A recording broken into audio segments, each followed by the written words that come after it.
भगवद गीता तीसरा अध्याय कर्मयोग। ओम श्री परमात्मने नमः।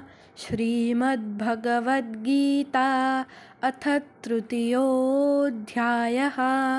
अर्जुन उवाच ज्यायसि चेत् कर्मणस्ते मता बुद्धिर्जनार्दन तत्किं कर्मणि घोरे मान् नियोजयसि केशव। व्यामिश्रेणेव वाक्येन बुद्धिं मोहयसीव मे तदेकं वद निश्चित्य येन श्रेयोऽहमाप्नुयाम्। श्रीभगवानुवाच लोकेऽस्मिन् विविधा निष्ठा पुरा प्रोक्ता मया नघ। ज्ञानयोगेन साङ्ख्यानां कर्मयोगेन योगिनाम्। न कर्मणामनारम्भान् नैष्कर्म्यं पुरुषोऽश्नुते न च सन्न्यसनादेव सिद्धिं समधिगच्छति। न हि कश्चित् क्षणमपि जातु तिष्ठत्यकर्मकृत् कार्यते ह्यवशः कर्म सर्वः प्रकृतिजैर्गुणैः।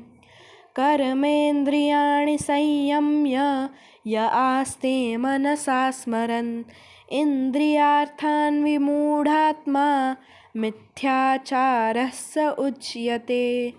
यस्त्विन्द्रियाणि मनसा नियम्यारभतेऽर्जुन कर्मेन्द्रियैः कर्मयोगम् असक्तः स विशिष्यते। नियतं कुरु कर्म त्वं कर्म ज्यायो ह्यकर्मणः शरीरयात्रापि च ते न प्रसिद्ध्येद कर्मणः। यज्ञार्थात् कर्मणोऽन्यत्र लोकोऽयं कर्मबन्धनः तदर्थं कर्म कौन्तेय मुक्तसङ्गः समाचर। सह यज्ञाः प्रजाः सृष्ट्वा पुरोवाच प्रजापतिः अनेन प्रसविष्यध्वम् एषवोऽस्त्विष्टकामधुक्।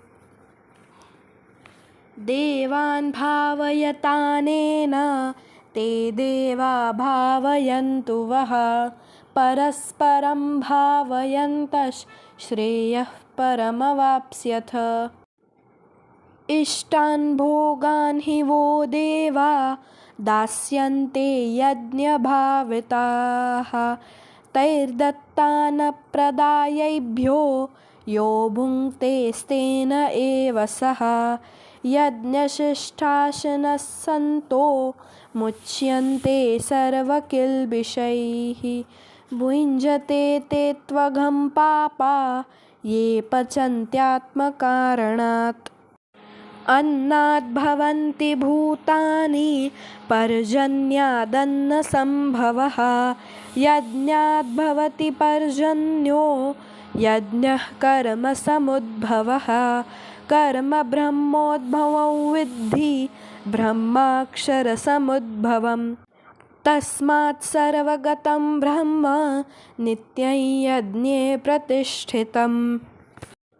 एवं प्रवर्तितं चक्रं नानुवर्तयतीह यः अघायुरिन्द्रियारामो मोघं पार्थ स जीवति।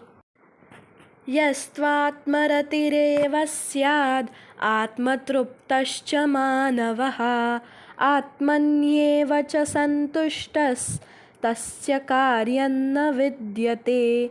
नैव तस्य कृतेनार्थो नाकृतेनेह कश्चन न चास्य सर्वभूतेषु कश्चिदर्थव्यपाश्रयः। तस्मादसक्तः सततं कार्यं कर्म समाचर। असक्तो ह्याचरन् कर्म परमाप्नोति पूरुषः। कर्मणैव हि संसिद्धिम् आस्थिता जनकादयः लोकसङ्ग्रहमेवापि सम्पश्यन् कर्तुमर्हसि यद्यदाचरति श्रेष्ठस्तत्तदेवेतरो जनः स यत्प्रमाणं कुरुते लोकस्तदनुवर्तते न मे पार्थास्ति कर्तव्यं त्रिषु लोकेषु किंचन नानवाप्तमवाप्तव्यं वर्त एव च कर्मणि यदि ह्यहन्न वर्तेयै जातु कर्मण्यतन्द्रतः मम वर्त्मानुवर्तन्ते मनुष्याः पार्थ सर्वशः उत्सीदेयुरिमे लोका न कुर्यां कर्म चेदहं शङ्करस्य च कर्ता स्याम् उपहन्यामिमाः प्रजाः सक्तः कर्मण्यविद्वांसो यथा कुर्वन्ति भारत कुर्याद्विद्वांस्तथा सक्तश्चिकीर्षुर्लोकसङ्ग्रहम् न बुद्धिभेदैं जनयेद् अज्ञानां कर्मसङ्गिनां जोषयेत् सर्वकर्माणि विद्वान् युक्तः समाचरन् प्रकृतेः क्रियमाणानि गुणैः कर्माणि सर्वशः अहङ्कारविमूढात्मा कर्ताहमिति मन्यते तत्त्ववित्तु महाबाहो गुणकर्मविभागयोः गुणागुणेषु वर्तन्त इति मत्वा न सज्जते प्रकृतेर्गुणसम्मूढाः सज्जन्ते गुणकर्मसु तान् कृत्स्नविदो मन्दान् कृत्स्नविन्न विचालयेत् मयि सर्वाणि कर्माणि सन्न्यस्याध्यात्मचेतसा निराशीर्निर्ममो भूत्वा युध्यस्व विगतिज्वरः ये मे मतमिदं नित्यम् अनुतिष्ठन्ति मानवाः श्रद्धावन्तो न सूयन्तो मुच्यन्ते तेऽपि कर्मभिः ये त्वेतदभ्यसूयन्तो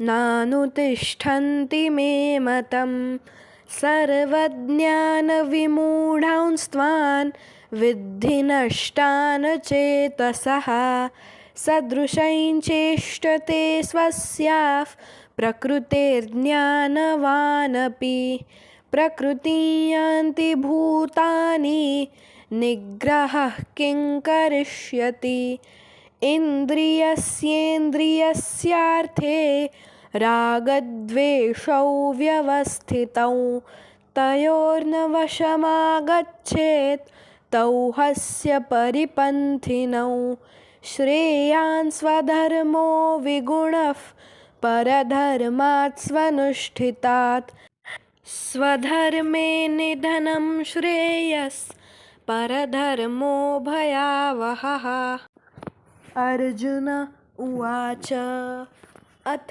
केन प्रयुक्तोऽयं पापं चरति पूरुषः अनिच्छन्नपि वार्ष्णेय बलादिव नियोजितः श्रीभगवानुवाच काम एष क्रोध एष रजोगुणसमुद्भवः महाशनो महापाप्मा विद्येनमिह वैरिणम् धूमेनाव्रियते वह्निर्यथादर्शो मलेन च यथोल्बेनावृतो गर्भस्तथा देनेदमावृतम् आवृतं ज्ञानमेतेन ज्ञानिनो नित्यवैरिणा कामरूपेण कौन्तेय दुष्पूरेणानलेन च इन्द्रियाणि मनोबुद्धिरस्याधिष्ठानमुच्यते एतैर्विमोहयत्येष ज्ञानमावृत्य देहिनम् तस्मात्त्वमिन्द्रियाण्यादौ नियम्य भरतर्षभ पाप्मानं प्रजहिह्यन्नैज्ञानविज्ञाननाशनम् इन्द्रियाणि पराण्याहुरिन्द्रियेभ्यः परं मनः मनसस्तु परा बुद्धिर्यो बुद्धेः परसस्तु सः एवं बुद्धेः परं बुद्ध्वा संस्तभ्यात्मानमात्मना जहि शत्रुं महाबाहो कामरूपं दुरासदम् ॐ तत्सदिति श्रीमद्भगवद्गीतासु उपनिषत्सु ब्रह्मविद्यायां योगशास्त्रे श्रीकृष्णार्जुनसंवादे कर्मयोगो नाम तृतीयोऽध्यायः। हरये नमः। हरये नमः। हरये नमः।